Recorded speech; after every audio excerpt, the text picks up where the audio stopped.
Hello and welcome to Africa Today. I am Eshomomo Imodu. Now, there has been renewed violence in the Central African Republic following religious conflicts. Over the weekend, at least 9 people were killed as violence rages between the majority Christian population and Muslims. Now, the Christians accuse the Muslims of having links to Selika rebels who took power last year and embarked on a 10-month occupation marked by alleged torture and murder.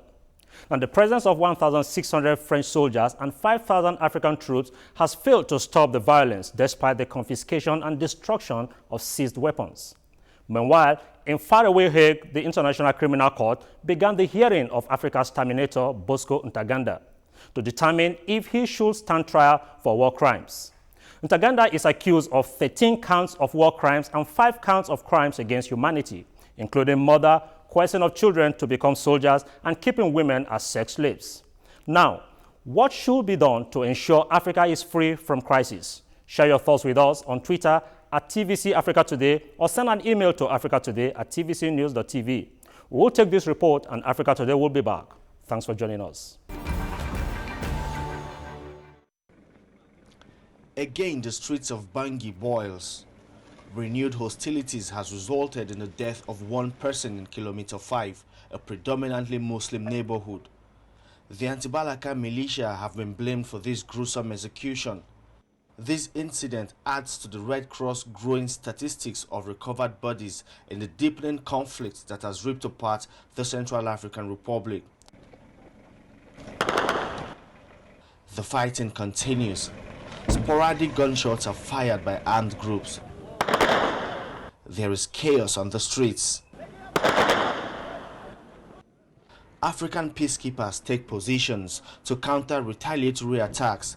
They appear fully aware of the risk here and have even called for reinforcement.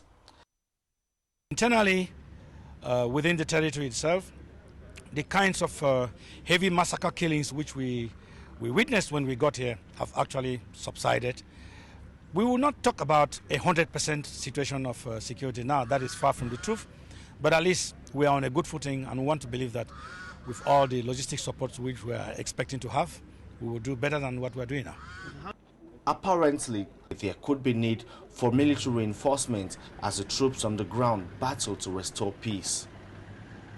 It's still a volatile situation in the Central African Republic. The streets of Bangui in recent times has also seen violence. Peacekeepers are also facing difficulties in tackling the situation. In some cases, they have even come under attack by armed militia groups. Femi Akonde, TVC News, Bangui. Tens of thousands of Muslims have been fleeing Christian militia in the Central African Republic. Now, reports coming in says about 40,000 people have already escaped to neighboring Chad and Cameroon. Now, this also puts a lot of pressure on the new interim president, Catherine Samba-Panza, as she has just a year to end the nation's bloody sectarian strife. Now, joining us to look at the latest development in the Central African Republic and Bosco Ntanganda's trial on Africa Today, we have Biodun Showome, now founder and an African affairs analyst. Now, and later on the show, we will be linking up with Connie Freeman. Now, Mr. Biodun, you're welcome to the show today. It's my pleasure to be here. Thank you very much. Now, let's take a look at it this way. Now, what will you make of the present crisis in the Central African Republic? Oh, yeah, what is going on in Central African Republic is really worrying and very troubling for many Africans. When you take into consideration the fact that what started as a violence by a highly indisciplined Seleka Muslim group that took advantage of the coup, which removed Bozize, has now turned into a pure sectarian war. And we are beginning to see a situation where the Muslims residents are now being forced out of all their neighborhoods. Within a short time, thousands of people have been forced to flee to the neighboring countries. The borders between Cameroon, Chad, and Sudan and Central African Republic, in any case, is so porous because of the environmental factors around those areas and other economic considerations like people move across the borders easily in search of water. But what we're beginning to see now is that Central African Republic is being emptied of Muslims completely. This is not being done with the connivance of the new interim president. It's being done by the anti-Balaka group, the people they call the anti-machete. They are Christians. Could it be a strategy to intimidate the acting president? Well, I don't really think so. What I think is going on is the absence of justice in what has happened in Central African Republic, because all along what France and other African countries focus on is they try to patch it all up so that it won't explode, it won't get to this stage. That is why they allowed Yotodia to go on exile to Benin Republic. They didn't bring Bozize back. There wasn't any form of a real national conference, to engage the different people. And the role of the religious leaders, both the Muslims and Christians, they've all taken sides, in a way that is not really helpful today.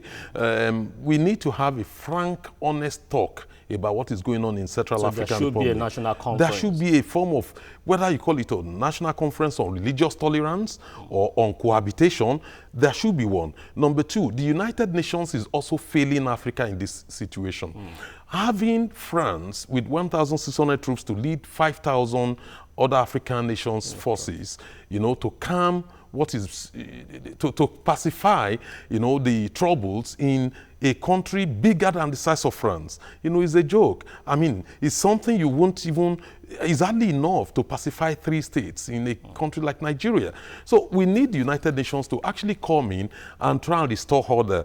A full UN mission is what is required. A full UN mission. A full UN mission is what is required, one, to protect the Muslim populations, in Central African and bring Republic. Ultimate peace to the bring people. order, security order, and also arrest the perpetrators of this crime. Okay, I'll come back to you now. Now, joining us from the United States is Connie Freeman, now a professor at the Maxwell School, Syracuse University. Now, Professor, it's nice having you. Hello. Okay. Now we hear security in the Central African Republic is in chaos. Now, what is wrong again? Okay, the chaos has broken out again. I think because there is a lack of trust of the population, that they are secure, and so they are still striking out against each other. And it's difficult to maintain order. I gathered that there's been some discussion of engaging the International Criminal Court again, but that is an old story since the ICC has been engaged in one fashion or another in the CAR for more than a decade. Now, why would you say that the rebels find it difficult to lay down their arms? Why do you think this has been very difficult? I think that both the Christian militias and the Muslims find that the remainders of the Salaka find it difficult to trust each other after there has been so much internecine violence between them. And so they continue to strike out at each other. I think this is a fairly common residual when the violence has been unorganized and widespread and chaotic. Before now, we actually thought that the former president was the problem of that country. But with what is happening now, what do you think is the problem of the people? As I said, I think the primary problem of the people is they do not trust each other anymore. And so they strike out so that they will not be striked out against themselves. I also think that while this started out as a grapple for power and wealth, it has become deeply religious in the sense that it's identity groups, and that there is a belief among many of the Christian militias now that they need to cast all the Muslims out of the country in order to be safe. Now, thank you so much for your time on this segment, and kindly stay on the line with us, and we'll get back to you shortly. Now, with elections due in February 2015 and the interim leader not allowed to stand, then the scale of the challenge facing Catherine Samba-Panza is huge. Now, she told journalists that she is determined to bring to book those doing the killing on both sides. Now, we'll go on a quick break, and Africa Today will be right back.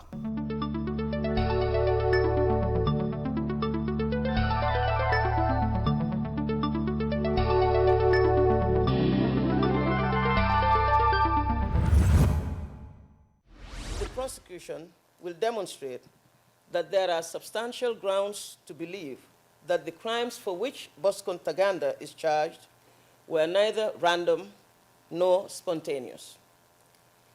These were carefully planned, coordinated, and executed campaigns of violence deliberately targeting the Lendu and Giti populations and other non-Hema ethnic groups.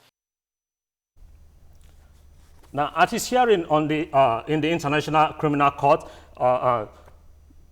the court was told that Bosco Ntangada, a Congolese militia leader, widely known as the Terminator, led fighters, including child soldiers, in a campaign of ethnicity, motivated rape, and murder. But he denies all of the allegations. Now, Bosco Ntangada has finally appeared at The Hague, where Bosco Ntangada has finally appeared at The Hague, where he's been, we expect that his trial will commence. Now, what do you expect that will happen over there with, on him? Well, he's not at the stage of making a plea currently. The ICC has been looking for him. They've been all out for him for a long time now. I think as far back as 1996, you know, after the massacre of people and then the allegations of using child soldiers, which he actually integrated some of them into the Congolese army in 2009, is more likely going to decline to deny all the charges, because it actually tried to do that before the judge actually stopped him. That they were yet to get to the stage of whether I should take a plea or not. But the fact of the matter is, if you go back into history and understand what actually happened, you realize that he is actually a Tutsi, you know, from Rwanda. Following the trouble in Rwanda in 1994 genocide, he crossed into the Hutus. Thousands, about 800,000 Hutus fled into Democratic Republic of Congo. So he actually came, Terminator came into to Congo with some group of other generals, mostly sympathetic to the Tutsis leadership in Rwanda, and then started the war against the Hutus and also against the Democratic Republic of Congo. That was how he started. He's not being charged in relation to his membership or his command of the M23 or the atrocities committed by the M23 rebels in Eastern Democratic Republic of Congo. Is over the incident in the Ituri region. That's where all the 13 charges are in relation, you know, to the incidents in Ituri region where he's been accused of using women, you know, as slaves, you know, sex slaves. After he surrendered in March last year, there was a rumor that the CAM actually returned back to the region. Do you agree with that? In a sense, yes, but don't forget, people should, one fact which must not be forgotten is, why did Terminator surrender? That's a critical issue. The M23 leadership split. There was a split in the leadership. So he was forced to surrender? He was forced to, because he's safer with ICC than being on the street, because the other commanders will eliminate him. So that's one explanation for his decision to actually walk in and so give up himself. So, of course, things are likely going to go down, because there are some of the commanders, M23 commanders, who are fed up with the war. Some of them genuinely want the war to end. I don't think Terminator belongs to that group. And Terminator does not want the war to actually end. He has profited from it.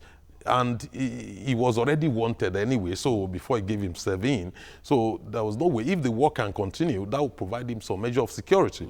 Don't forget the Rwanda factor, because Rwanda all along was being accused by DRC of being involved in the war. They kept denying it, but at least we are beginning to see a link between what is going on in DRC, particularly in Eastern Congo, and the role of the Tutsi leadership in Rwanda.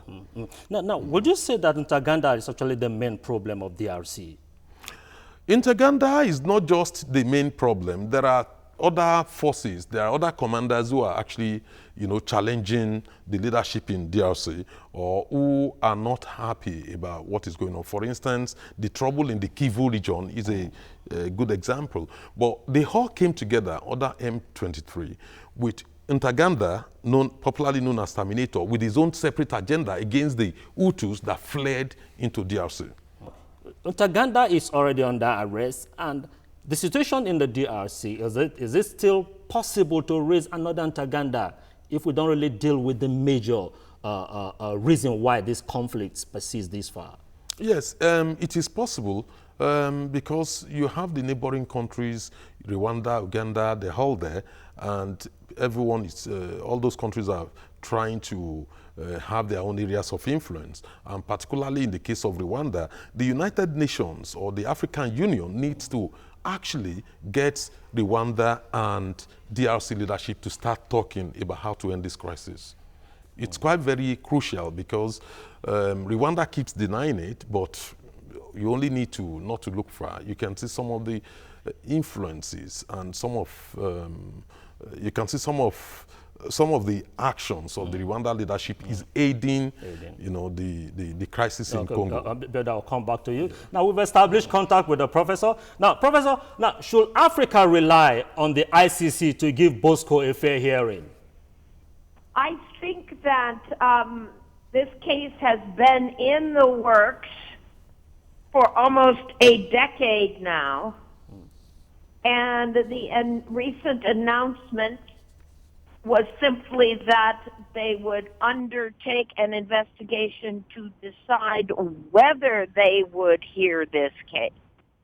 Let's remember that he turned himself in, and so he must have either some confidence in a fair hearing or at least believe that the ICC is better than the alternative.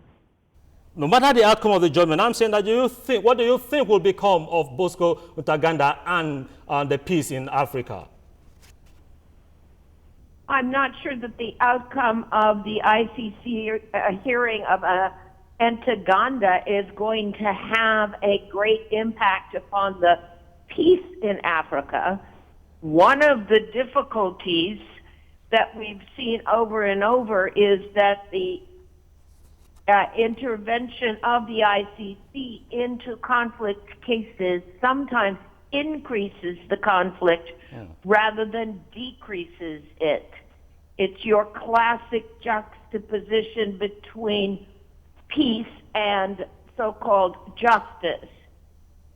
As with CONI, when leaders have nothing to look forward to except prosecution by the ICC, this can make them more rather than less rigid in terms of coming to a ceasefire or an agreement which will end conflict. On the other hand, many countries are not equipped or unwilling to prosecute their own war criminals. Okay. Now, thank you so much, Professor, for being on the show, for your contribution on the show today. Now, let me come back to you, Biodo. Now, we talked about Bosco Ntangada having fair hearing. Now, how do you think we should tackle the issue of terrorism in Africa? Yeah, the issue of terrorism is something that needs to be taken more seriously because it's not just with a national character. We now have terrorism with an international character and is wreaking havoc and creating problems in so many countries. But you cannot eliminate terrorism without eliminating the causes of terrorism. causes of terrorism largely in many parts of Africa, can be traced to issues like poverty, unemployment, ethnic tension, sectarian tension, distrust, lack of democracy, on and on. So Africa itself needs to begin to deal with some of these issues, in piecemeal or as a whole, with a view to eliminate some of the causes of terrorism. Let me just bring in what the professor actually said. She talked about the involvement of the ICC in most cases. Instead of reducing crisis in Africa, it helped to swell crisis. Yes, what you see, the way ICC is being used by the international community is quite unfortunate. ICC is not necessarily pursuing justice. It's a tool over a period of time.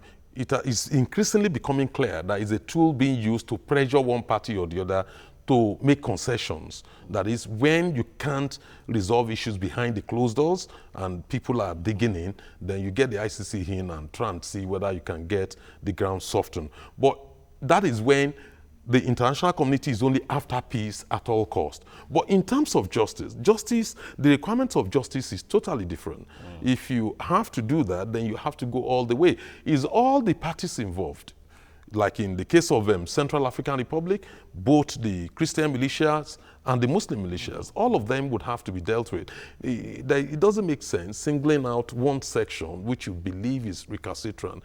War crimes are war crimes. Crimes against humanity are crimes against humanity, no matter which party is involved. What is going on with Bosco now, Ntangada in DRC, is an attempt to now, following the split, to exploit the split, within the M23 leadership, to now see whether they can finally push, take away Bosco, whether we can now finally push for a negotiated settlement in DRC. But what happens to all the crimes committed in DRC till today are not issues, for ICC currently. That is what I mean by they are pursuing peace and not justice. Yeah. And for how long do you think Africa can stay with these? You cannot build a continent on nothing. It's not enough to have peace. There has to be justice. Justice is not only retributive justice. There has to be justice even in terms of how resources are located, in terms of access to employment, access to water. In Central African Republic, water is one of the major issues, for the northern part of the place. So the world has to come where you want to assist Africa. The nature of that engagement is very important. It has to address fundamentally things that the people need, not what the leadership needs. Now that brings the issue of leadership in Africa. We're talking about Bosco Ntaganda, but it's like less is said about the leader, the man who was there when the crisis actually started. Bozize. Yeah, when he was there, don't forget he is a Christian. He was removed through a coup. He has been in power for some time, backed also by the French. His removal was not democratic. We should have insisted, France and other African countries should have insisted that Bozize should be returned back to power and then conduct an internationally supervised election. Even when the people are not satisfied with him? Well, the people were not satisfied with Bozize, but what we had under Bozize was is totally different from what we have today. Today is total anarchy, chaos. Chaos. CAR has failed today because they've nearly emptied the Muslim population of CAR, from that country today. And killings are going on. People are just being mindless killing. Even people were killed in front of soldiers simply because they are Muslim. That can't be allowed. That country has failed. So something has to be done urgently. And I believe that the United Nations need to, deploy a full mission into CAR, take over the affairs of CAR, restore peace, security, and protect, both the Muslims and the Christians. Thank you so much for being with us today. Pleasure. I appreciate this. Now, the International Criminal Court, 11 years old this year, has handed down just one conviction, jailing another Congolese warlord. Now, Thomas Lubanga, for 14 years in 2012 for using child soldiers. Now, the Hague Court has also said that it will open a preliminary examination into crimes, including killings, acts of rape, and sexual slavery, allegedly committed during the conflict in the Central African Republic. But the big question is, who will be held accountable for these crimes? That's our show for today. You can also watch previous episodes of the show online at www.youtube.com/TVC Africa Today.